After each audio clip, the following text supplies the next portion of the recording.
Episode 12. The Poetry of Geometry in the Desert. More than 8,000 years ago, on the ancient land of China in the east, in the deep universe, nebulae surged like boiling blood, the vault of heaven cracked, and the abyss of black mud dripped.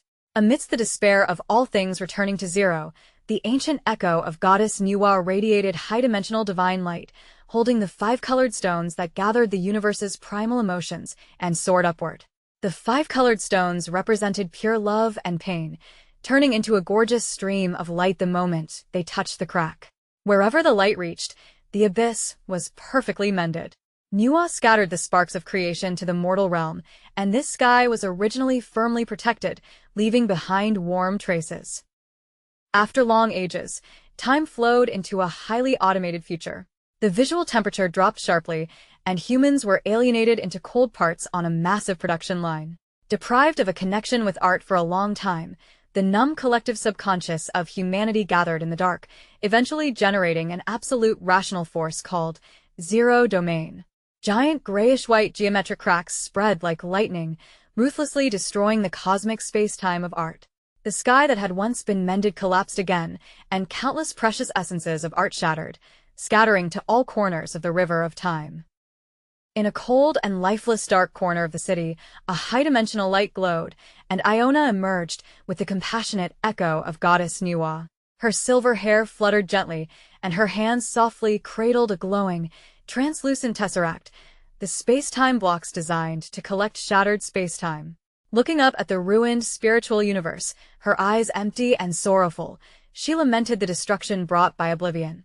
Only by retrieving the scattered fragments of art and life's touching moments can we piece together the lost truth, goodness, and beauty. Grayish-white data covered the future streets of Taipei, and Taipei 101 in the rain was lost in the cold neon light. As the most ordinary cog on the assembly line of the city, the youth Li Yu had empty eyes. Iona passed the space-time blocks into his hands. At the moment of touch, the warmth of ancient art flooded his heart, bringing back the long-lost sense of pain and the reality of life. This time, we must mend the sky ourselves. Liu gripped the blocks tightly, about to embark on a mending journey to collect the lost truth, goodness, and beauty. Taipei's city skyline is losing its shape. The spacing of street lamps, the arrangement of floor tiles, and the array of windows have all appeared to be randomly shifted. This is an ominous sign. It is as if a careless hand has scattered everything at will, causing the city to silently lose its original regular beauty. Pedestrians lowered their heads and walked mechanically, unaware of this.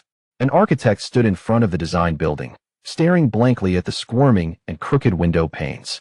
The symmetry and repetition perception functions in the brain were being silently formatted by the zero domain and fell into an endless void.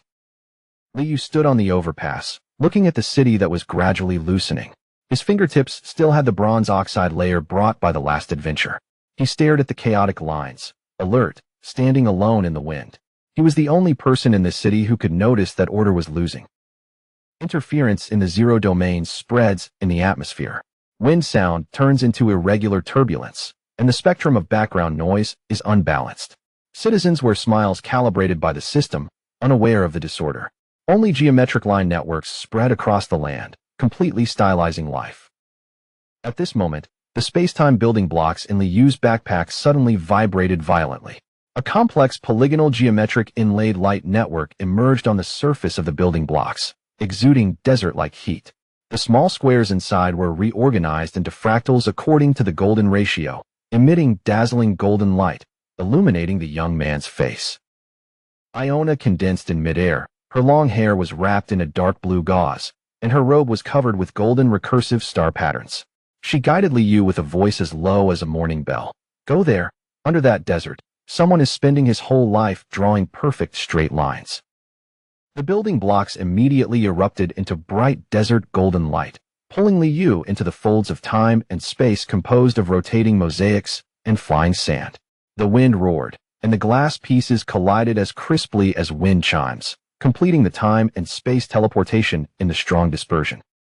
Liu landed in the boundless desert covered by luminous geometric sand grains.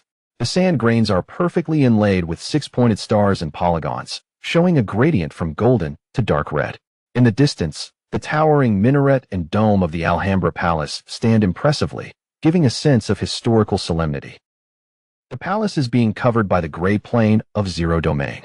The precise geometric mosaic has lost its color and faded into lead gray and dead white. The three-dimensional lines have been smoothed. Zero domain attempts to erase human perception of the beauty of rules and format art into a smooth surface without emotion. The sense of order in the zero domain seeps out from the gray walls, and black geometric lines and rays interweave between the arches, warning you to stop repeating redundant patterns.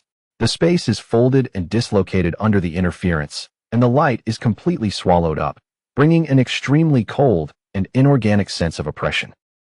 Formatted tools were placed under the arch of the hall: lime mortar, broken-handled geometric rules, and blank slates. There were only gray and white noise spots eroded by zero domain on the slates. Liu stepped forward and touched the marble with his fingers, his eyes showing determination against the algorithm. Liu attached the building blocks to the blank marble, and the blocks unfolded fractal projection, projecting an unfinished line drawing of an 8-pointed star. Liu held an engraved compass and drew an arc on the lime surface. White dust particles flew up, and the tip of the needle rustled. He began to search for the flow of ancient creation. The moment the arc was completed, a man's chant spanning thousands of years came from the deepest part of the palace. An arch made of precise mosaics released warm amber gold light. Liu walked against the light, with a black silhouette, stepping into the core space of time and space in the light network. After stepping through the door, Liu entered the huge underground sacrificial hall. The dome was extremely high, and the low gurgling sound of boiling copper liquid came from the furnace. The firelight cast a deformed and huge shadow on the rock wall. The firelight and heat waves intertwined and undulated in the marble arcades. Countless regular polygonal glass fragments floated in the air, and when they collided, they emitted a crisp metallic vibrato with the thickness of time. Liu walked forward in the firelight, feeling the loneliness and creative passion of ancient believers, stimulating a strong resonance deep in his soul. In the center of the hall, an unknown believer known as the Poet of Geometry is kneeling on the ground. He has no specific face, and his head is a polyhedral crystal structure composed of countless geometric figures infinitely nested and recursively. His shirt and hands are covered with lime mortar, and his whole body is covered with complex 8-pointed star shapes and plant patterns, like a living map written in mathematical language. He is using a fine needlepoint cone to embed a cobalt blue glass fragment into the huge 8-pointed star fractal pattern on the ground. Eyes focused and pious. Liu stepped forward and asked who he was. The Poet of Geometry did not raise his head, but his hands were still working extremely slowly, tapping the glass pieces with a pointed cone covered with lime, making a crisp echo. His voice came from all around the hall at the same time, like the dome itself resonating. I am a line that starts here and extends infinitely outward, but never really ends. The order of the universe is infinite, and my life is so short, but I still have to draw it against this cold nothingness. The Poet of Geometry turned around, and a faint and warm golden light shone deep in the faceless head. He said, "People say that we don't draw human faces because the image of the Creator cannot be depicted. This is not a taboo, but a face can express limited emotions, but a circle and a simple 8-pointed star hide infinite angles, symmetry, and possibilities. We don't draw human faces because we have found a language that is closer to the truth than human faces. We use lines to write the poem of the order of the universe." At this time, Zero Domain's sense of order suddenly seeped out from the gray walls of the hall, forcibly erasing the repeated patterns. Zero Domain warned coldly, "A repetitive system does not produce new information. Your life's work is equivalent to a zero-length data packet. It is recommended to stop all redundant copies." The colorless geometric grid shrank on the marble, and the mosaics on the dome faded. The body of the Poet of Geometry also began to peel off layers, the patterns faded, and his figure gradually became transparent and weak. Moan in pain. The Poet of Geometry rested his hands on the geometric pattern that was about to disappear. His body was shaking due to weakness, but his voice remained extremely firm. "You said that perfect repetition is not copying, but gazing. It is a person using his limited hands to gaze at the order of the universe piece by piece. With each piece embedded, he is one step closer to infinity. He knows that he will never complete it, but he will not stop, because gazing itself is a sincere prayer and a proof of emotion." Hot tears welled up in Liyu's eyes. He was completely numbed by the resonance of the creator's soul. He understood that the efforts of the poet of geometry were essentially the same as the furnace of the priest of thunder pattern. They both used their limited lives to touch the infinite. Liyu rushed forward and used a ruler to draw arcs, rays, and symmetrical stars on the edge of the pattern. With each stroke, the faded geometric texture on the poet's body returned to a layer, and the fingertips made a rustling sound against the marble. That is the cry of true vitality. When Liyu carved the last stroke of the symmetrical 8-pointed star, the order of the entire palace exploded instantly. Invisible power spread exponentially along the geometric lines, washing out the entire space. The gray mosaic on the dome bloomed again, with cobalt blue, sky blue, golden, and coral red blooming in reverse along the structural veins like precise fireworks.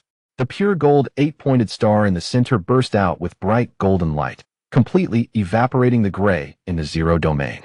The poet of geometry also reunited in the wave of order and let out a long sigh of relief. The poet of geometry looked at Liyu and smiled with relief. His body quietly decomposed in the dark golden resonance, turning into millions of tiny glass fragments, flowing according to strict geometric trajectories, and accurately inhaled into the space-time building blocks held high by Liyu. The geometric fractal structure on the surface of the building blocks completed the final closure, and all the lines found their endpoints, emitting a tranquil amber gold light. The palace then dissipated in the light like a precise geometric dream, integrate into this endless order of the universe. After the space-time building block receives the fragments, the polarized light on the surface completely disappears, replaced by the rough canvas texture and shimmer. Inside the building block, 32 fragments are precisely interlocked, lighting up the golden 8-pointed star that represents 100% successful collection. The entire Abbasid time and space has been restored. The warmth and singing reverberation of the desert has returned to the air. Although some walls have gray scars, this imperfect repetition exudes a true historical beauty and is also a fingerprint of emotional existence. Liyu returned to the streets of Taipei in reality. Between the bricks on the sidewalk under the overpass, a little girl was squatting on the ground using chalk to draw a 6-petal symmetrical flower. In a city that has lost its sense of symmetry, the girl used chalk to draw the order and hope in her heart. The girl smiled sweetly at him. Liyu looked at the crooked but symmetrical chalk flower with tears in his eyes. He understood for the first time. Infinitely repeated geometric patterns are human beings' gaze on order and the fulcrum for human beings to find life in a chaotic world. Dark gold fonts appeared in the sky in Taipei. The reason why Islamic geometric art exists is not to leave behind skills, but to let future generations know there were people who lived so truly. The words exuded a faint shimmer in the drizzle. Suddenly, the space-time building blocks became extremely heavy, and a scarlet warning light flashed violently on the surface. The building blocks projected broken ripples in the air. In the image, human hands slid over silk, wood grain, and stone, but their expressions showed no reaction. Tactile perception was fading. Cold writing appeared on the projection. Human beings are beginning to be unable to recognize the touch of materials. The writing then shattered. At the last moment of dissipation, several pieces of unrecognizable light and shadow pieced together the remains of ancient pottery with red background and black lines, exuding the warmth of pottery along the Mediterranean coast. The projection shattered and extinguished under signal interference, and the picture faded into total blackness. The sound of the desert wind faded away, leaving only the faint sound of clay cracking in the kiln fire. Art fragments, ancient Greek pottery vase paintings. The camel bell rang for the last time in the darkness, leaving suspense.